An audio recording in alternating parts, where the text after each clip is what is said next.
Hey guys, welcome back to another episode of D&M's Floor It series, and we're on episode number 4 now, where we're talking about the settings in game when you're setting up your simulator. So I've got iRacing loaded up here.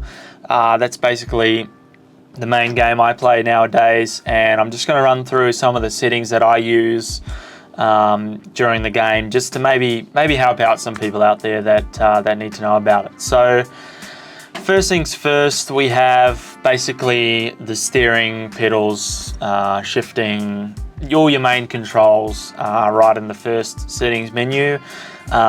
Wheel range is something that is spoken about a lot by a lot of different people. Some people run 1080, most people run 900, and I know I even used to run 360 back in the day. It sounds crazy, but it's basically the amount you can turn your steering wheel versus how much it'll turn in game. So I found a pretty happy place with running 900. It also depends on your sort of actual steering motor settings, right? So for your Logitech users out there, I'm pretty sure you can set your wheel range on the G920. I think standard it comes at 900 or 1080, but basically what you're looking to do is just match it in the game to what your settings are in the actual brand's program. So we've got a SimiCube here, and I've set up my profile in the SimiCube tuner to be at 900 degrees, and I've matched it in the game. Now the brakes are really interesting and are probably the most important part of your simulator. We've got the really cool SimiCube active pedal here, which is basically like its own motor, so it can give you active feedback. Basically, if we're driving GT3 cars, it's going to simulate having ABS, and also with the standard cars, you can build the load and sort of make your own torque curve, etc. With the pedal. So that's really cool. But the brakes settings in iRacing are pretty simple. You know, you've got your force factor, max range. Obviously, max range you want at 100. It's all really comes down to what you have. I do all of the tuning in the SimiCube tuner app. But you know, for your other pedals like your HuSync valve brakes, you might have a Sprint series pedals, or you might have the Ultimates. You can also tune them in the HuSync valve active tuner app as well. That can be pretty useful. I actually run a set of HuSync valve Sprints on my personal simulator at my house, so they work well for me as well. They've got a really good feel. So moving on to the clutch. Clutch is also dependent on what you have. It's like some people have it on their steering wheels, so the two pedals at the bottom, and usually they have a little dial on the side of which you can sort of set your bite point to in terms of the starts and when you let one go and things like that. You don't really use a clutch at all in iRacing. You can set it to having an anti-stall clutch, which you know you'll never actually stall, which you know sometimes can be handy. Or you're using it on the start when you're doing standing starts, which is basically the only time. So not really too much focus is put into the clutch. But your next option, force feedback, is a lot of people get really critical about this setting. Basically, the settings in iRacing are very simple. You know, it's like I said with the brakes and the steering, you really just want to match what your profile is in the actual tuner app. You know, for us with the SimiCube, I've just matched everything with the force feedback to the profile I'm running inside there, and the only thing I really do in the game itself is actually change the strength of the force feedback, because it can change from car to car. Sometimes I'll be driving the supercar and I have to turn it down a little bit because the steering's quite heavy. But then sometimes I'm driving the Carrera Cup car and I've got to turn it up because the steering's really light in that car, which is actually realistic, by the way. So it's cool that they do that.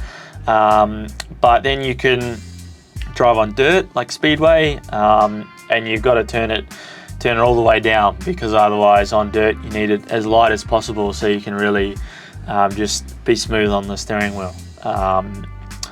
Next thing is basically it's just your assignments, control assignments. So you've got your exit, your tow car exit, which is very, very, very popular, what you use, and then you've got your look left, looking right. So I never really bothered too much with that stuff. It's not actually really helping me a lot of the time. It's probably distracting me more so than enough. And then driving aids, which can be quite popular between a lot of people. I actually run the anti-stall clutch.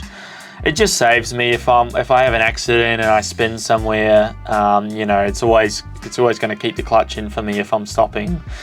And I've never really bothered with setting a starter button on the controls. So if I did stall, I wouldn't be starting it again, so I'd be out.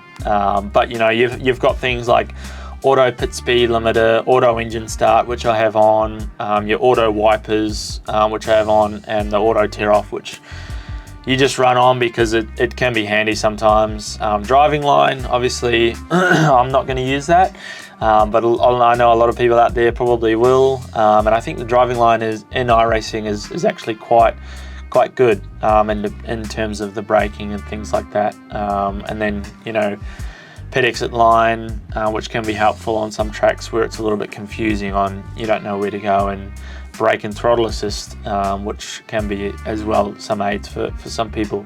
Graphics for me is not the most important thing when it comes to iRacing. I'm not so concerned if I have the grandstands on and I have the crowd there. I know for some people it's cool because they want to feel immersed in the sim, but for me, I'm just looking at going as fast as I can, and if turning the grandstands off is going to give me 5 or 6 frames that I need, I'm going to turn them off. So we've just got a mix between medium and high detail here on the left. Basically, since we're running a really, really, really high performance graphics card like the 4090, which by the way we checked out in episode 2, running through all the computer specs that we have here and just talking about it in general, so go check that out if you haven't watched that already. But yeah, we don't really have a problem here running the game and such with the 4090. So yeah, everything could be on high detail, but I've chosen to put things on medium, like your sky, your pit objects, grandstands, crowds, things that I'm not really looking at when I'm trying to go fast. So that's some basics there. Also, one thing that's really important in this game, and what a lot of people don't really realize, is your draw distance of certain cars. So I actually found this out quite a while ago when I first started playing iRacing, and I was really having trouble with performance in my computer. I didn't have the best gear, and I would always wonder why I've got the graphics turned down, I've got everything turned down, I'm still struggling for frames. But you can actually limit the amount of cars which are being drawn into the distance by a number. So if you're at the start of a race and you're starting 24th out of 24 cars, your game's probably going to draw in all of those 24 cars. So your computer has to load every single car, which in the settings you can actually limit that to 20 cars, 15 cars. So you're only actually ever going to see 15 cars in front of you, but 30 cars might be in the race. So I found that was one to really help my performance when I didn't quite have the best gear. And I don't need to see what the 30th car in front of me is doing. I just need to see what the next 4 are doing in front of me, so I know what's going on. And then you have your frame rate limits, which we just run a limit to 165. There's not really any point in running anything more than 165 because with these screens being 165 hertz, we can't see more than 165 frames. So we just keep it limited to there, just so the computer doesn't have to work any more than it needs to. Just got some more sort of higher detail, higher end graphics options in the middle with the anisotropic filtering, MSAA samples, rendering dynamic track data, which is quite important, especially for doing dirt and speedway and things like that. You need that on because then you can see the track starting to rubber up, slick off. I remember when when dirt first came out and I didn't have that ticked on, I didn't know what I was doing because I couldn't see what the actual track was doing. So that was a bit of a problem that I had, so I needed to check that on. But then just your basic sort of graphics options down the bottom. I'm not too clued up on what some of these are, but some of them are checked, which is just by default, and it's probably your best bet to just leave it as it is for some of the options you don't know.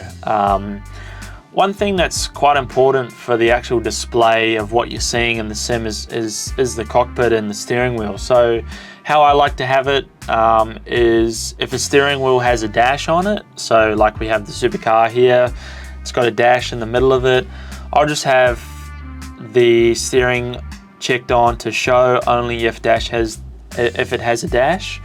Then the steering wheel is just going to stay static, so you're only moving the one that's in your hands and the one on the screen isn't moving as well.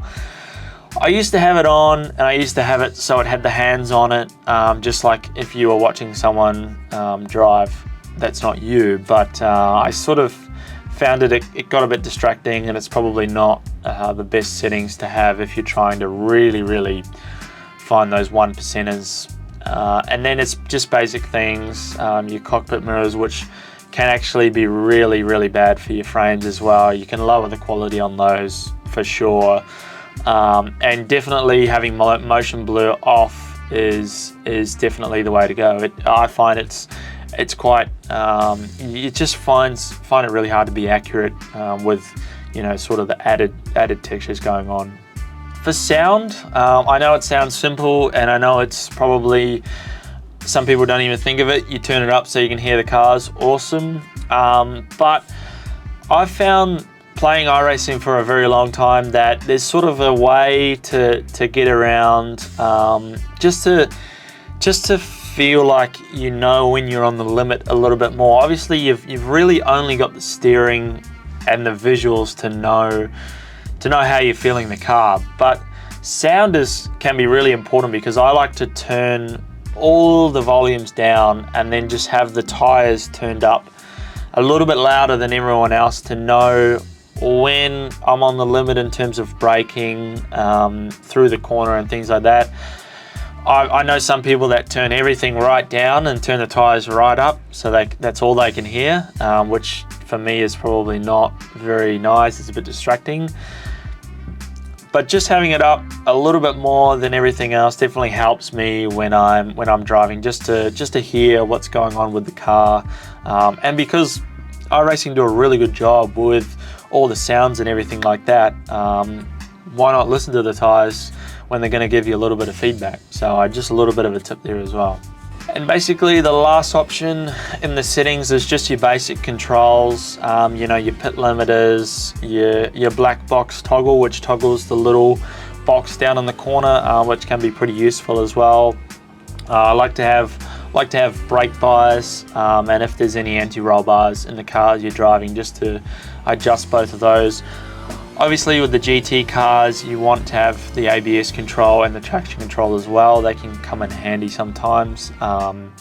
But when you're running fixed races in the series on iRacing, you cannot actually adjust any of those. So most of the time I don't really touch those. It's only the brake bias, which you can be moving car to car, just in terms of what you feel is the best option. But yeah, just having headlight flashes, obviously having a microphone button there if you want to talk to someone who might have pushed you off the track and you need to ask them about what happened. I know that's happened many times over my iRacing spell. It's pretty funny what can go on there. But yeah, this is basic. It's pretty basic. It's really personal preference when it comes to controls, and it also has a lot to do with what steering wheel you're running, how many buttons you have, etc., and how much room you actually have to play with just different buttons and setting them up. That's it, guys. Thanks for watching this episode of D&M's Floor It series. Real props to them for installing the blinds for us in this really cool sim room. It's lovely to have somewhere to escape to in the office when I want to get a little bit more practice in and things like that. So thanks for tuning in. There's plenty more episodes to come up in the future, so I'll see you there.